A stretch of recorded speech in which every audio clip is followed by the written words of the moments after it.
કડી 24 વિધાનસભા પેટા ચૂંટણીના કોંગ્રેસના ઉમેદવારે નામાંકન ફોર્મ ભર્યું।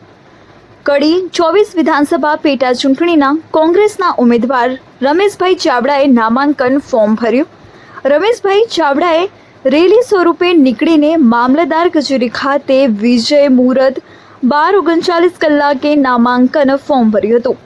રેલીમાં પૂર્વ એમએલએ બળવંતસિંહ રાજપૂત, એમએલએ કિરીટભાઈ પટેલ સહિત પ્રદેશના અને જિલ્લાના અન્ય પદાધિકારીઓ તેમજ કાર્યકર્તાઓ મોટી સંખ્યામાં જોડાયા હતા।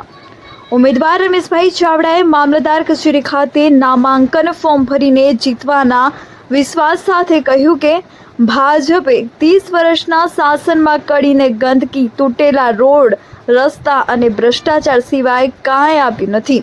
તેઓ કડીના વિકાસ કાર્યોને આગળ ધપાવીને જનતાલક્ષી કાર્યો ઈમાનદારીપૂર્વક પૂરા કરશે। વધુમાં કહ્યું હતું કે કડીની જનતા ભાજપના આયાતી ઉમેદવારને સ્વીકારશે નહીં। રિપોર્ટર આશીષ પટેલ, મહેસાણા। કોંગ્રેસ દ્વારા કોંગ્રેસે મારા ઉપર વિશ્વાસ વિશ્વાસ છે કે હું આ સીટ ઉપરથી જીતીને કોંગ્રેસની મજબૂતાઈ છે અને હું વધારે મજબૂત કરીશ એવા વિશ્વાસથી મને પાર્ટીએ ટિકિટ આપી। રમેશભાઈ, પહેલાં બી તમે એમએલએ રહી ચૂક્યા છો કડીમાં, બરાબર? તો હવે કડીના કયા અધૂરા કાર્યો જે છે તે તો ધમધમાવો છો?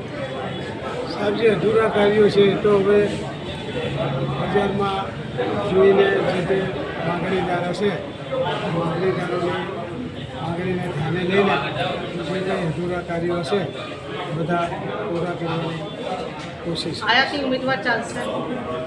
આયાતી ઉમેદવારમાં તો એવું છે બેન કે આયાતી ઉમેદવાર અગાઉ પણ આવેલા છે, બહુ શક્તિશાળી ઉમેદવાર આપણે ત્યાં આવેલા, મારી સામે જ લડેલા 2012માં, કરોડો રૂપિયા એમણે ખર્ચ કરેલો આ તાલુકામાં, છતાં પણ તેઓ સક્સેસ થયેલા નહીં।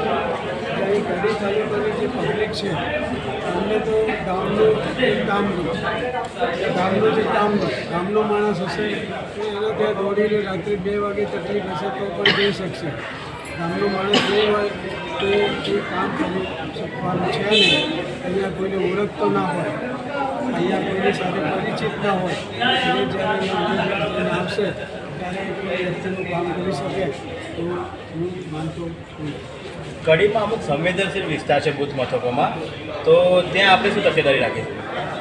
સાહેબ, અમુક નહીં, મોટા ભાગના 80% બૂથો અહીંયા સંવેદનશીલ છે કે જે ચોક્કસ જ લોકો સિક્કા મારી દે છે, બટનો દબાઈ દે છે।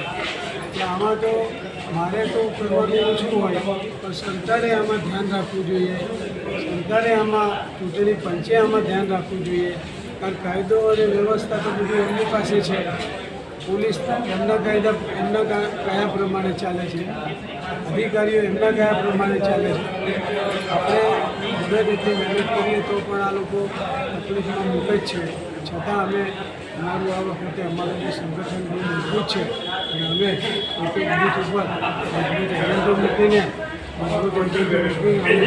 આ જે કામગીરી કરે છે એને રોકવા માટેની બહુ મરણીય પ્રયાસ કરીશું એની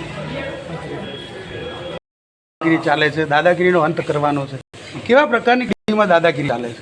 દાદાગીરી એટલે ભારતીય જનતા પાર્ટી જ્યારથી શાસનમાં છે ત્યારથી આપ સૌ બધા જુઓ કે પોલીસ દ્વારા કોઈ કાર્યકરને દબાવવામાં આવતા હોય, નાની નાની બાબતો હોય એટલે મકાન તોડી પાડવામાં આવતા હોય, એટલે તમામ પ્રકારની નાના માણસોને કઈ રીતે દબાવવા એ નીતિ જે ભારતીય જનતા પાર્ટીએ સમગ્ર કડીમાં નહીં સમગ્ર રાજ્યમાં અપનાવી છે, એની સામે અમારે લડવાનું છે। મેં કહ્યું તેમ કે નાની બાબતોથી લઈ તમામ બાબતોમાં ટોર્ચરિંગ કરવાની જે કામગીરી કરે છે એની સામે અમારે લડવાનું છે, એમાં કોઈ શંકા નથી। આ વખતે કડીનો ઠાકોર સમાજ એક થશે, આપ કરી શકશો?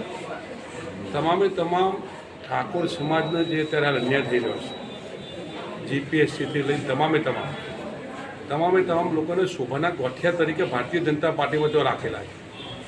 કોઈ સમાજનું કામ કરવા માટે કે નાના માણસનું કામ કરવા માટે ભારતીય જનતા પાર્ટીએ કોઈ પણ નાના માણસોને તો રાખેલા નથી। કોઈ પણ સમાજ હોય, એસટી હોય, ઓબીસી હોય, કોઈ પણ માણસ હોય, ફક્ત ને ફક્ત એમના રોટલા શેકવા માટે ભાઈઓની વચ્ચે જે અથડાવવાની જે કામગીરી કરી એ આ વખતે અમે બધા જ ભેગા મળી અમે છીએ, જ્ઞાનીબેન છીએ, સાથે ચંદનજી છે, તમામ અમારા સમાજના જે ધારાસભ્યો છે, સમાજના જે વચ્ચે કહીશું કે નાના મોટા જે પ્રોબ્લેમો હોય એ બધા દૂર રાખી અને શું કરવાથી ભારતીય જનતા પાર્ટીનો સામનો કરી શકાય અને આવા લોકોની સામે લડવા માટે અમારે બધાને એક થવા માટેની હાકલ અમે કરીશું.